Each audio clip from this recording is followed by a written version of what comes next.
Empire Motorsport Update 2026. Je vais vous faire un petit topo.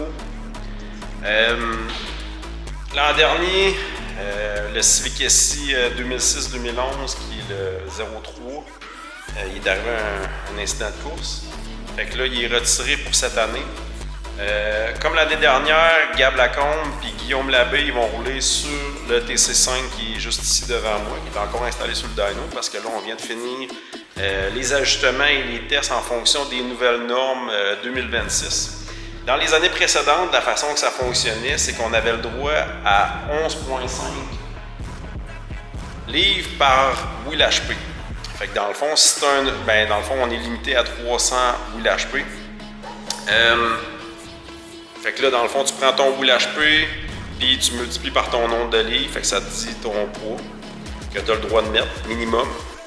Puis tu peux rouler moins d'HP, puis tu as le droit de rouler plus léger.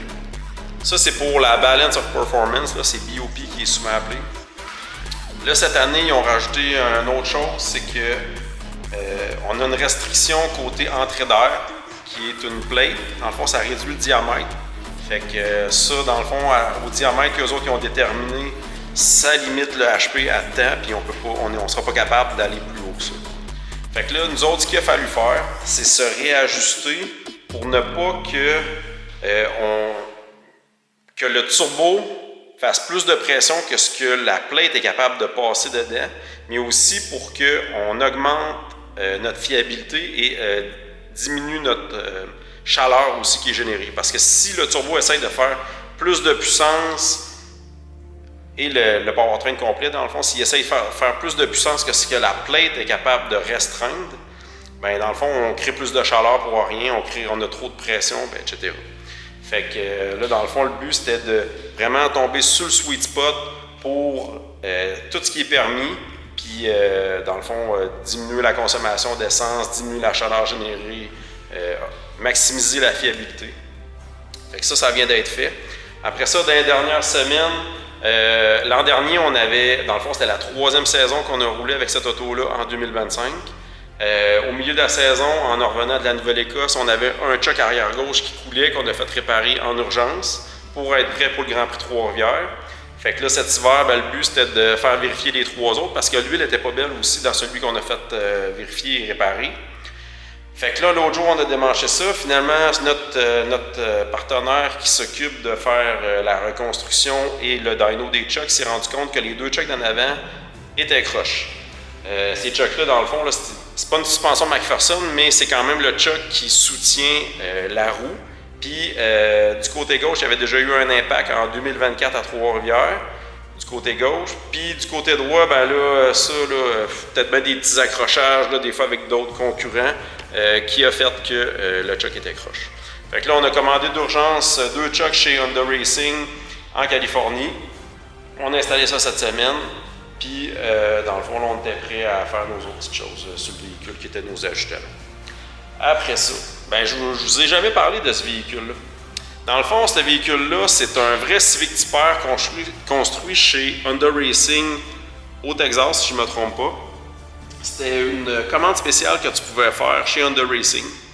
Ce véhicule-là est un châssis qui est enlevé sur la chaîne de production. Fait que, quand je vous dis un châssis, c'est vraiment pas un auto complet, c'est juste un châssis qui n'a pas de peinture, pas de sealer sur le body, qui est vraiment sur le métal à nu.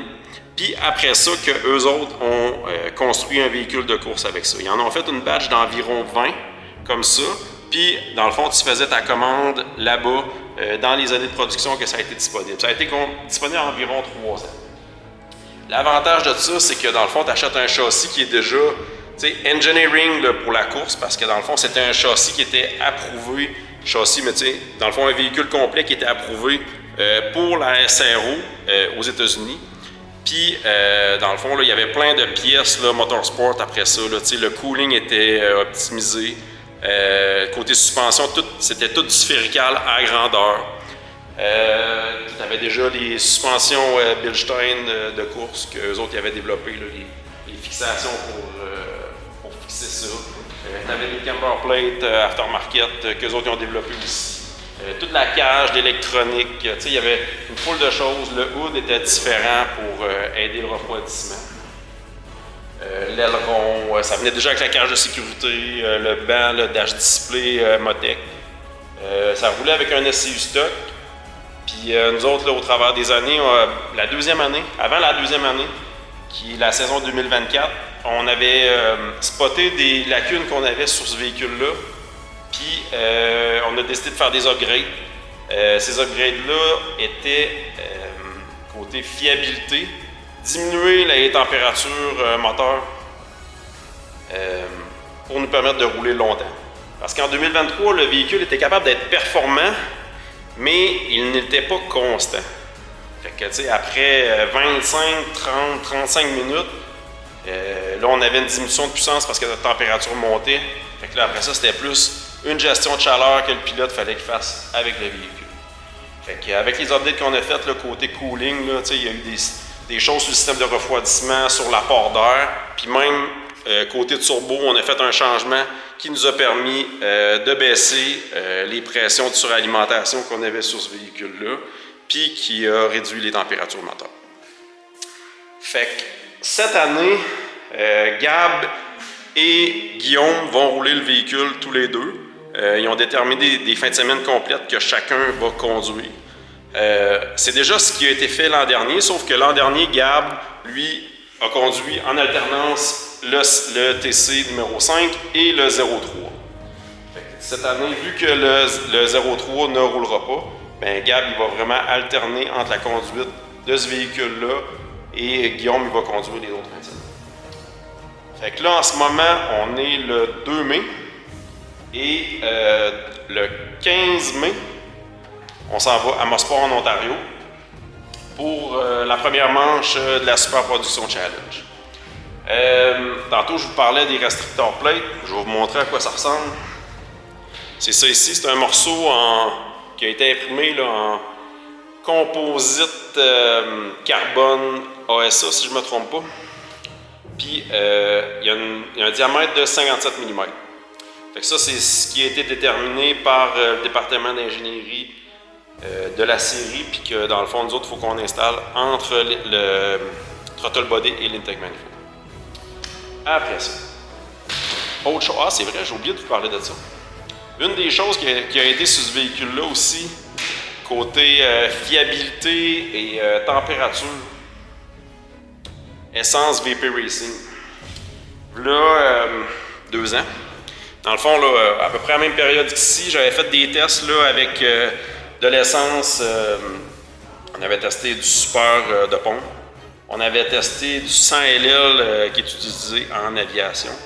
Et on avait utilisé de l'essence VP Racing, là, 100 MTBE et 100 plomb. Puis, c'est avec elle qu'on a été capable d'optimiser notre performance et de diminuer notre pression dans le cylindre. Le 100 LL, c'est un gaz avec plomb qui est utilisé en aviation. Puis, on était capable de voir que sur ce véhicule-là, en injection directe, le 100 LL ne fonctionne vraiment pas bien. Puis, avec des recherches, là, ce qu'on s'est rendu compte, c'est que le 100 LL n'est pas fait pour fonctionner à haut RPM et aussi à haute pression. C'est un gaz qui est fait pour être utilisé en altitude, où c'est qu'il y a une basse pression atmosphérique, mais aussi une basse pression dans la chambre de combustion. Tandis que dans ces moteurs-là, ben, en plus d'être suralimenté, ça vire plus haut que des moteurs d'avion, puis ça se prenait pas bien à l'utilisation. Nous autres, on était capables de voir ça là, principalement à partir des channels de knock level, excusez. Puis là, on était capable de voir, avec le 100 LL, mettons, notre bruit était vraiment plus élevé. Là, on avait diminué d'environ la moitié le knock level en utilisant notre essence VP Racing. Fait que ça a été là, un de nos upgrades majeurs qui, en 2024, a permis de gagner le championnat avec ce véhicule-là. Et l'an dernier, de finir deuxième au championnat là, en défendant notre victoire. Fait que cette année, là, c'est sûr qu'il va y avoir une belle concurrence aussi. Là, il y a 2 nouveaux Civic Type-R qui vont s'ajouter au championnat. Plus le Civic Typer à Sylvain Ouellette qui est le numéro 99. Fait que dans le fond, tu vas avoir BRT Racing avec les numéros 70, 71, Sylvain Ouellette sur le numéro 99 qui va être partagé avec 2 autres pilotes que j'oublie le nom à l'instant. Mais, et après ça, sur celui-là, ben, tu vas avoir Gab Lacombe et Guillaume Labbé. Fait que ça fait le tour pas mal de ce que j'avais à vous montrer sur ce véhicule-là. On va vous tenir au courant là, tout au long de la saison là, de l'évolution de ce qui se passe dans nos fins de semaine de course, puis des résultats, puis des différents aspects qui peuvent se produire dans nos fins de semaine de course. On se dit à la prochaine. Salut!